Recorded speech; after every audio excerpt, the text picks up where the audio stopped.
Hello students, Isha learning সেন্টারে তোমাদের সবাইকে স্বাগত। আজকে আমরা এই ভিডিওতে অষ্টম শ্রেণী ইতিহাস দ্বিতীয় অধ্যায় আঞ্চলিক শক্তির উত্থান এই গুরুত্বপূর্ণ অধ্যায়টি নিয়ে আলোচনা করব। তো এর পূর্ববর্তী ভিডিওতে আমরা এই অধ্যায়ের সমস্ত শর্ট প্রশ্নগুলো নিয়ে আলোচনা করে ফেলেছি, তাই তোমরা যদি ভিডিওটি দেখে না থাকো অবশ্যই প্লেলিস্টে গিয়ে ভিডিওটি দেখে নাও। তো আজকে এই ভিডিওতে আমরা এই অধ্যায়ের সমস্ত 2 ও 3 মার্কের প্রশ্নগুলো নিয়ে আলোচনা করব। তো সহায়িকাগুলোতে তোমাদের অনেক বেশি পরিমাণে প্রশ্ন রয়েছে, যেগুলো না করলেও কিন্তু চলে। তাই কোন প্রশ্নগুলো তোমরা করবে এখান থেকে দেখে নাও। প্রয়োজন হলে খাতাতে নোটসগুলো রেডি করে পরীক্ষার জন্য প্রস্তুতি নাও, দেখবে এই অধ্যায়ের সমস্ত প্রশ্নগুলো তোমরা পরীক্ষাতে পেয়ে যাবে। তো প্রথম প্রশ্ন কি বলেছে দেখে নাও, যে ফারুকশিয়ারের ফরমান বলতে কি বোঝো?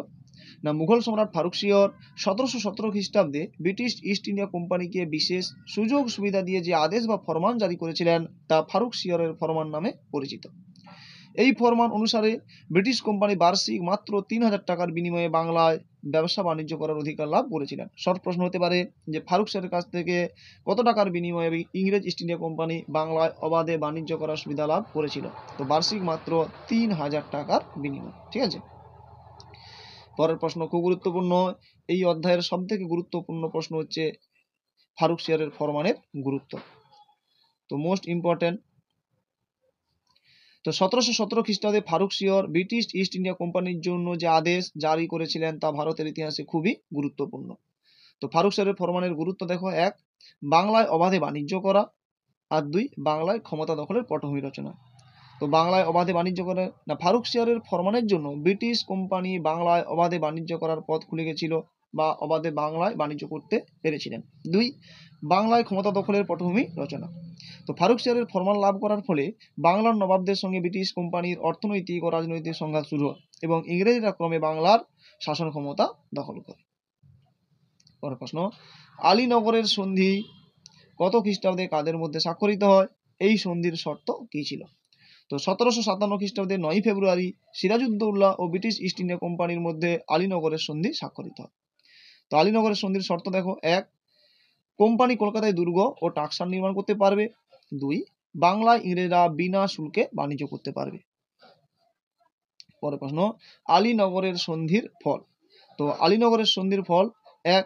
আলীনগরের সন্ধির ফলে ব্রিটিশ কোম্পানি পুনরায় তার বাণিজ্যিক অধিকারগুলি ফিরে পায় এবং বাংলার নবাব কোম্পানিকে ক্ষতিপূরণ প্রদান করে। 2. কোম্পানি কলকাতায় দুর্গ নির্মাণ ও নিজেদের মুদ্রা তৈরির ক্ষমতা লাভ করে। পরের প্রশ্ন পরীক্ষায় খুব গুরুত্বপূর্ণ, পরীক্ষার জন্য, অন্ধকূপ হত্যা বলতে কি বোঝো? না, ইংরেজ কর্মচারী হলওয়েলের বিবরণ থেকে জানা যায় যে নবাবের ফোর্ট উইলিয়াম দখলের পর নবাব বাহিনীর হাতে কোম্পানির 146 জন বন্দী হয়েছিল। ওই রাতে 18 ফুট লম্বা ও 14 ফুট 10 ইঞ্চি চওড়া একটি কক্ষে বন্দীদের রাখা হয়েছিল। পরদিন সকালে তাদের মধ্যে 123 জন মারা যায়। এই ঘটনা অন্ধকূপ হত্যা নামে পরিচিত। যদিও এর সত্যতা নিয়ে অনেক প্রশ্ন রয়েছে। পরের প্রশ্ন দেখে নাও, যে পলাশির লুণ্ঠন বলতে কি বোঝো? 1757 খ্রিস্টাব্দে পলাশি যুদ্ধে ব্রিটিশ কোম্পানি জয়লাভ করে ইংরেজরা সিরাজউদ্দৌলাকে সরিয়ে মির্জাফরকে বাংলার নবাব পদে বসান। তো পলাশি যুদ্ধের পর ব্রিটিশ কোম্পানি নানাভাবে মির্জাফরের কাছ থেকে প্রচুর অর্থ আদায় করে। শুধুমাত্র তাই নয়, কোম্পানির উচ্চপদস্থ অধিকারীরাও ব্যক্তিগতভাবে প্রচুর অর্থ নেয় মির্জাফরের কাছ থেকে। সব মিলিয়ে প্রায় 3 কোটি টাকার সম্পদ ইংরেজরা আদায় করে। পলাশি যুদ্ধের এই মির্জাফরের কাছ থেকে ইংরেজদের এই অর্থ আত্মসাৎকে পলাশির লুণ্ঠন বলা হয়ে থাকে। পরের প্রশ্ন, বক্সারের যুদ্ধ কত খ্রিস্টাব্দে কাদের মধ্যে হয়েছিল? এই প্রশ্নটিও খুব গুরুত্বপূর্ণ। তো 1764 খ্রিস্টাব্দে বাংলার নবাব মীর কাসিম, অযোধ্যার নবাব সুজাউদ্দৌলা ও মুঘল সম্রাট দ্বিতীয় শাহ আলমের মিলিত বাহিনীর সঙ্গে ইংরেজ ইস্ট ইন্ডিয়া কোম্পানির হয়েছিল। অর্থাৎ একদিকে ছিল মীর কাসিম, সুজাউদ্দৌলা ও দ্বিতীয় শাহ আলম এবং অপরদিকে ছিল ইংরেজ ইস্ট ইন্ডিয়া কোম্পানি। যদিও এই যুদ্ধে ইংরেজ ইস্ট ইন্ডিয়া কোম্পানি জয়লাভ করেছিল। পরের প্রশ্ন, বক্সারের যুদ্ধের ফলাফল আলোচনা করো। 1. বক্সারের যুদ্ধে জয়লাভের ফলে বাংলায় ইংরেজ ঔপনিবেশিক শাসনের ভিত সুদৃঢ় হয়। 2. অযোধ্যার নবাব অপমানজনক শর্তে ইংরেজদের মিত্রতা লাভ করেন। 3. উত্তর ভারতে ইংরেজ শাসন প্রতিষ্ঠার পথ প্রশস্ত হয়েছিল। পরের প্রশ্ন, পলাশি যুদ্ধ ও বক্সারের যুদ্ধের একটি সাদৃশ্য একটি বৈসাদৃশ্য লেখো। তো সাদৃশ্য দেখো, যে পলাশি ও বক্সারের যুদ্ধের ফলে ব্রিটিশ ইস্ট ইন্ডিয়া কোম্পানি বাংলায় ব্যবসা বাণিজ্যের একচেটিয়া অধিকার পায়। আর বৈসাদৃশ্য দেখো, যে পলাশি যুদ্ধে শুধুমাত্র বাংলার নবাব পরাজিত হয়, কিন্তু বক্সারের যুদ্ধে মুঘল সম্রাট দ্বিতীয় শাহ আলম পরাজিত হয়, দিল্লির সার্বভৌম ক্ষমতা বিনষ্ট হয়। ঠিক আছে, পরের প্রশ্ন খুব গুরুত্বপূর্ণ, দ্বৈত শাসন বলতে কি বোঝো?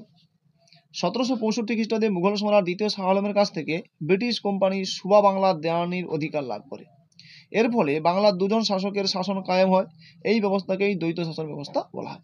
দ্বৈত শাসনের একদিকে ছিল বাংলার নবাব, অপরদিকে ছিল ব্রিটিশ ইস্ট ইন্ডিয়া কোম্পানি।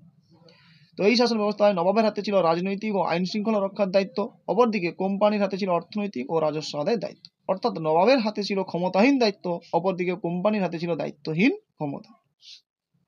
পরের প্রশ্ন, 76-এর মন্বন্তর বলতে কি বোঝো?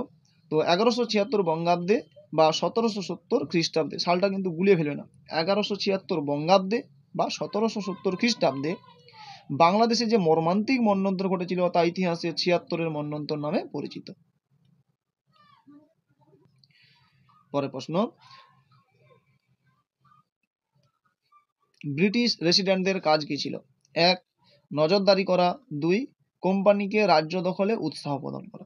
তো নজরদারি করা না, কোম্পানির পরোক্ষ শাসনাধীন রাজ্যের রাজা কোম্পানির নজর এড়িয়ে যাতে স্বাধীনভাবে কাজ করতে না পারে তার জন্য নজরদারি করা। আর 2 কি বলছে, কোম্পানিকে রাজ্য দখলে উৎসাহ প্রদান করা। লর্ড ওয়েলেসলির আমল থেকে রেসিডেন্টরা আগ্রাসী নীতি অনুসরণ করত। তারা কোম্পানিকে সরাসরি এলাকা দখলের জন্য উস্কানি দিত। পরের প্রশ্ন, কবে কাদের মধ্যে বন্দিবাসের যুদ্ধ হয়েছিল? তো 1760 খ্রিস্টাব্দে ইংরেজ ও ফরাসিদের মধ্যে বন্দিবাসের যুদ্ধ ঘটেছিল। এই যুদ্ধে ফরাসিরা পরাজিত হয়। পরের প্রশ্ন, সত্য বিলোপ নীতি কি? টিকা লেখো।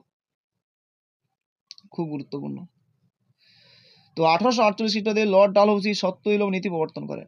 উদ্দেশ্যটা কি ছিল না, এই নীতির প্রধান উদ্দেশ্য ছিল যত বেশি সংখ্যক ভারতীয় রাজ্যগুলোকে প্রত্যক্ষ ব্রিটিশ শাসন অধীনে নিয়ে আসা। শর্তাবলী কি না, 1. কোনো রাজার পুত্র সন্তান না থাকলে সেই রাজা কোনো দত্তক পুত্র গ্রহণ করতে পারবেন না এবং রাজ্যটি তখন ব্রিটিশ সাম্রাজ্যভুক্ত হবে। 2.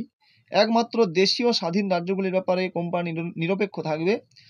এবার চুক্তিবদ্ধ রাজ্যসমূহ কি না, সাতারা, ভগৎ, সম্বলপুর, নাগপুর প্রভৃতি। এই সত্য বিলোপ নীতি প্রয়োগ করে লর্ড ডালহৌসি প্রথম যে রাজ্যটি গ্রহণ করেছিল সেটা হচ্ছে সাতারা রাজ্য। ঠিক আছে। পরের প্রশ্ন, অধীনতামূলক মিত্রতা নীতি বলতে কি বোঝো? তো 1789 খ্রিস্টাব্দে লর্ড ওয়েলেসলি অধীনতামূলক মিত্রতা নীতি গ্রহণ করেন।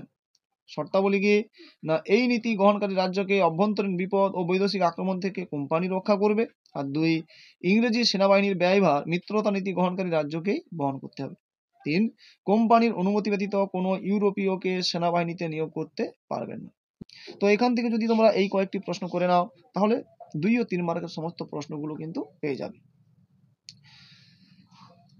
তো এই ভিডিওতে এই পর্যন্ত।